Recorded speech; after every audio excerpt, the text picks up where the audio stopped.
ভারতের সুপ্রিম কোর্টে একটা কেস বহুদিন যাবৎ ঘুরাঘুরি করেছে। একজন বলছে আমি ছেলে বিয়ে করব। এখন আর ছেলে বিয়ে করার সুযোগ আছে কিনা?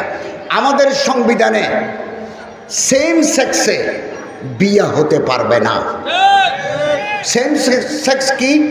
এটাও মেয়ে এটাও মেয়ে, সেম সেক্স। এটাও পুরুষ এটাও পুরুষ, সেম সেক্স। সেম সেক্সে বিয়ে করার সুযোগ আমাদের ধর্মেও নাই, আমাদের সংবিধানেও নাই, আমাদের দেশের আইনেও নাই।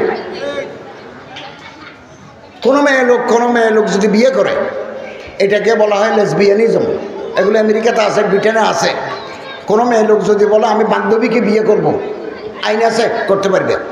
আইন বলতেছে তুমি যদি তোমার বান্ধবী নিয়ে খুশি থাকো, আমার আদালতের অসুবিধা কি? কেউ যদি বলে আমি ছেলে বিয়ে করব, তো ছেলে নিয়ে যদি তুমি থাকতে চাও থাকো না, আমার অসুবিধা কি? কিন্তু আমাদের ধর্মে, আমাদের দেশের আইনে এই সুযোগ নাই। আমাদের করতে হবে অপোজিট সেক্স।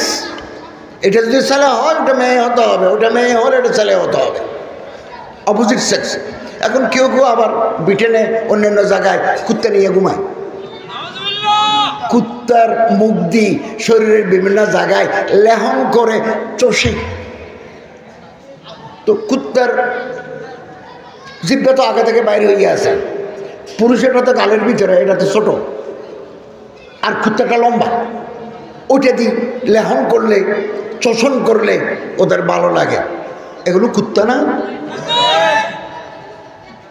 ভারতের সুপ্রিম কোর্টের প্রধান বিচারপতি মিস্টার রঞ্জন গগৈ, মানুষের নাম রঞ্জন গগৈ, ওনার বাড়ি আসাম।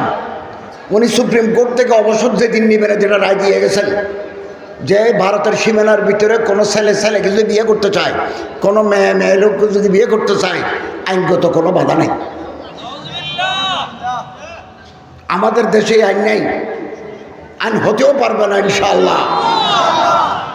হুঁশিয়ার থাকবেন।